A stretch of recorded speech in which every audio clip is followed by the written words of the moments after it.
And this could bring a tear to your eye. After 50 years, Joyland Amusement Park is finally saying its final goodbye. Rides were taken down today to be shipped across the country after a last-effort plan here to save the park fell through in January. KCBD News Channel 11 Sydney Lowther joins us live from Joyland with a trip down memory lane for the amusement park. Sydney? Karen Abner, as you can see behind me, the rides are being packed up to be shipped to parks across the U.S. Today I spoke with the owner of Joyland about the memories this park holds, not only for his family, but the Lubbock community. Tell me the story of Joyland. Wow, how long do you have? 50 years ago, the Dean family had a lifelong dream to open an amusement park.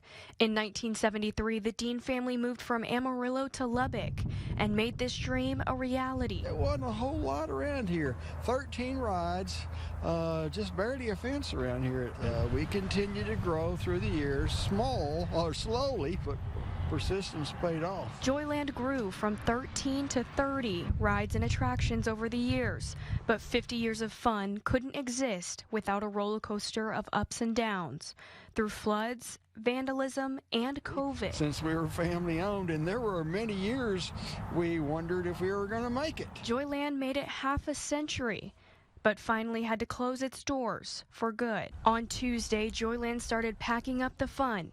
Rides are being taken down to take to their new owners. Business. So they'll honor Joyland at their park in, say, Pennsylvania. So that's pretty cool, and that makes me feel as good as I can feel. Dave Dean, the owner of Joyland, says they couldn't have made it through without the support from the community and being a part of their family memories. The support of the people around here is magic. It's super. It's heartwarming. I can't say enough good things.